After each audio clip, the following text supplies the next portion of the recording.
beautifully quiet on a Sunday.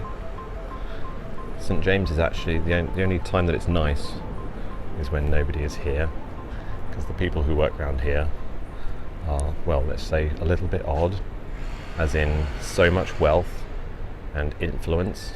It's disturbing. So the green plaque here, look, the Liberal Party was founded on this site. How many people who term themselves liberal would realise that the Liberal Party was founded in, well, what is essentially the Freemasonic zone of London? I don't know. Is it important that they know? Would it upset them? Or would they think it was perfectly natural?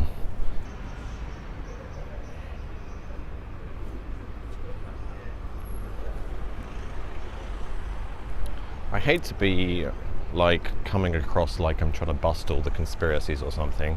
I can remember when the whole Donald Trump, Hillary Clinton election thing was going on. There's a guy called Sargon of Akkad, who you've probably heard of, who was saying things like, I really hate the fact that I have to be defending Donald Trump. It's just there's so many lies that everybody is saying. I'm forced in a position to actually be truthful, and if that means defending Donald Trump, then I guess so. I kind of feel in a similar way, like it's very unpopular to kind of send a bit of reality, a different perspective onto these events. As I personally think the powers that be have no problem with slaughtering people in the street, as they've shown over many, many centuries. They really don't care. In fact, the pawns can be used however, whatever the chess game dictates. And it's all about information. You may remember the George Orwell novel 1984, where he said something like, those who control the past control the future. Well, in terms of controlling the past, or rather documenting official history, it's basically all about data collection. Like the way the Grenfell attack will go down in history is exactly the way the government wants it to be remembered in history, due to the fact that people are so forgetful and they have such limited capacity for keeping their interest going in certain topics. So things, of course, just get lost into history, and whenever someone looks it up as a historical object, what they're going to find is the official narrative. And essentially it's all about data collection. And when I was thinking about this, it brought about a sort of fresh perspective on the Grenfell attack, which I'm now going to try and articulate, if I can. Now, if you are in commercial and corporate data mining, data collection, for example, like PR companies and advertising companies, the kind of people that Theresa May has as her bedrock, steering committee, let's call them that, information and the scarcity of information and the fact that you control that information to dole out, that is a very, very powerful position. Of course, in that sort of like data analytics world, there is a thing called emergency management or crisis management. And obviously the whole meme about sort of actors being used and hoaxes rather than for example, Westminster Bridge, was the woman actually a mannequin or an actor, or was she actually dead and actually hit by a car? Here's the sort of core difference, and why I sometimes will get a little bit antsy about the difference between the two, and why we should recognise the difference between the two. So you were a witness on the Westminster attack, or you were there at the time? I was there actually, I was there. I seen it live since the beginning, you could say till the end of it. And there's a lot of people online who are saying that the woman who was under the bus was some kind of mannequin, or she didn't die or anything, but what did you witness? No, that's wrong information. If you're talking about the woman called, I think, Aisha, she was Spanish, she was under the bus, public bus. I was standing next to her, and actually I was holding her leg, her luggage bag.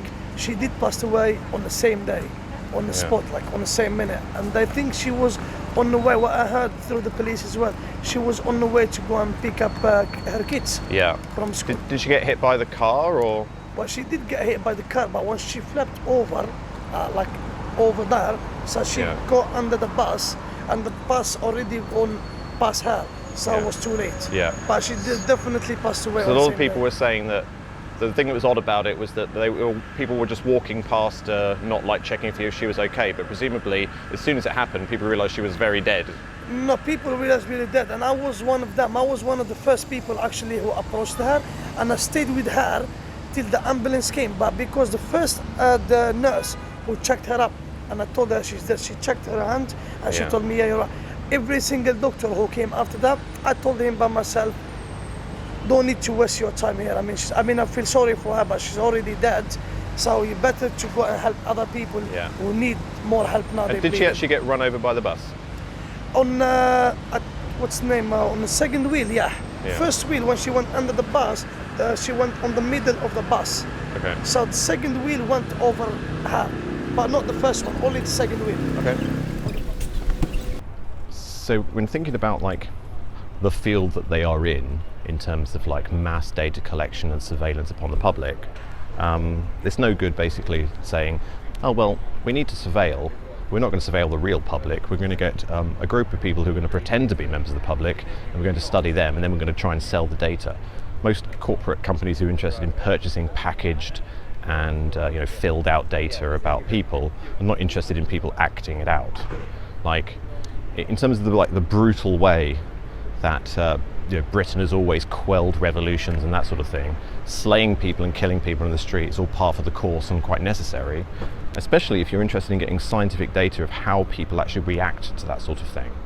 I mean, you can do it as many times as you like, having like crisis actors or whatever, or emergency drills that are pretending to be the real thing.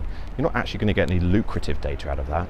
It's much more lucrative to actually have something blow up randomly for real, and see how the emergency services react, and see how the public reacts, and see how the police react, and see how the whole thing actually unfolds in a proper scientific way, in order to get a better handle on how to manage crises in the future.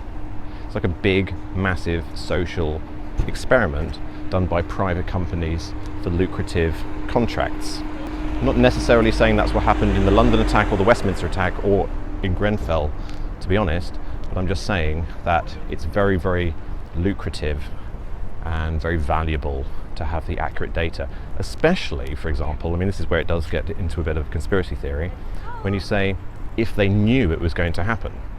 Because things like Grenfell, I mean, you can do lots of data analytics on the cached data from Google and Twitter and all of this kind of stuff. You can look back from the future into the past, and but it's a serious amount of work picking like needles out of a haystack of social media.